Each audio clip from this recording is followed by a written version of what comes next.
Un momento de alta tensión se vivió durante una audiencia en el Senado estadounidense cuando el secretario de Estado, Marco Rubio, y el senador Chris Van Hollen cruzaron duras palabras en torno a las relaciones diplomáticas con El Salvador.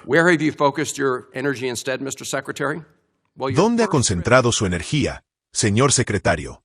Pues su primer viaje como secretario de Estado fue a El Salvador, no para promover la democracia, sino para congraciarse con el presidente Bukele, quien se autodenomina el dictador más cool del mundo. ¿El resultado? Un acuerdo de dinero por colusión para privar de sus derechos constitucionales al debido proceso a personas que viven en Estados Unidos. La Corte Suprema, en una decisión unánime de 9-0, le ordenó facilitar el regreso a Estados Unidos de Abrego García, quien, según admitió la propia administración, fue deportado erróneamente a El Salvador. ¿Y su respuesta?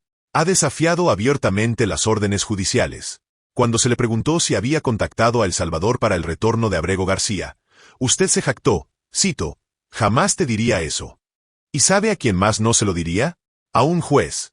Claramente, no le importa el derecho al debido proceso consagrado en la Quinta Enmienda, y tampoco le importa la Primera Enmienda, ya que ha estado ocupado arrestando estudiantes en campus universitarios por ejercer su derecho a la libre expresión.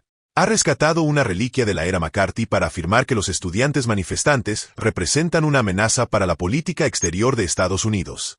Dígame, señor secretario, ¿a quién quiere engañar? Usted sabe tan bien como yo que esto no tiene nada que ver con la seguridad nacional. Tiene que ver con castigar la libertad de expresión. Y usted sabe que, en Estados Unidos, el gobierno no tiene derecho a usar su poder para castigar discursos que no le gustan. Y sin embargo, en marzo, se jactó de revocar visas de estudiantes. Dijo, y cito, «Lo hacemos todos los días. Cada vez que encuentro a uno de estos lunáticos, les quito la visa». Veamos a uno de esos supuestos lunáticos, señor secretario, la señorita Osturk. ¿Su crimen? Escribir un artículo de opinión en el periódico estudiantil criticando la respuesta de la Universidad de Tufts a la guerra en Gaza.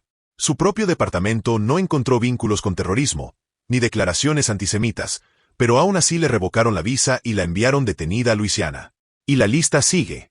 Un juez federal, en el caso de Mohsen Madawi, el estudiante de Columbia emboscado por agentes federales en su cita de ciudadanía, dijo, y cito, «Residentes legales que no han sido acusados de delitos ni de mala conducta están siendo arrestados y amenazados con la deportación por expresar sus opiniones sobre temas políticos del momento».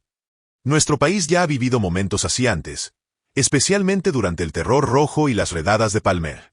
Como en las cacerías de brujas de la era McCarthy en los años 50, su campaña de miedo y represión está carcomiendo los valores fundamentales de nuestra democracia. En ese entonces, bastó una voz, la del abogado Joseph Belch, para cortar la histeria con una simple pregunta que marcó el principio del fin de aquella era vergonzosa. Le preguntó al senador McCarthy, ¿no tiene usted ningún sentido de la decencia? Y yo le hago la misma pregunta a usted, secretario Rubio. Sus palabras y acciones ya nos han mostrado cuál es la respuesta. Y tengo que decírselo directa y personalmente. Lamento haber votado por usted como secretario de Estado. Primero que nada, su arrepentimiento por haber votado por mí confirma que estoy haciendo un buen trabajo según lo que sé. You may. Senator, please let the Secretary have the floor. I'd be happy to, but then I can respond to his... Your time's up, Senator, and willfully used, I might add. Your remarks do not represent the view of this committee. Well, Mr. Secretary. Ningún juez ni el Poder Judicial puede decirme a mí ni al presidente cómo conducir la política exterior. Ningún juez puede decirme cómo debo comunicarme con un socio extranjero ni qué debo decirle. Y si me comunico con ese socio extranjero y hablo con él, no tengo ninguna obligación de compartir eso con el Poder Judicial.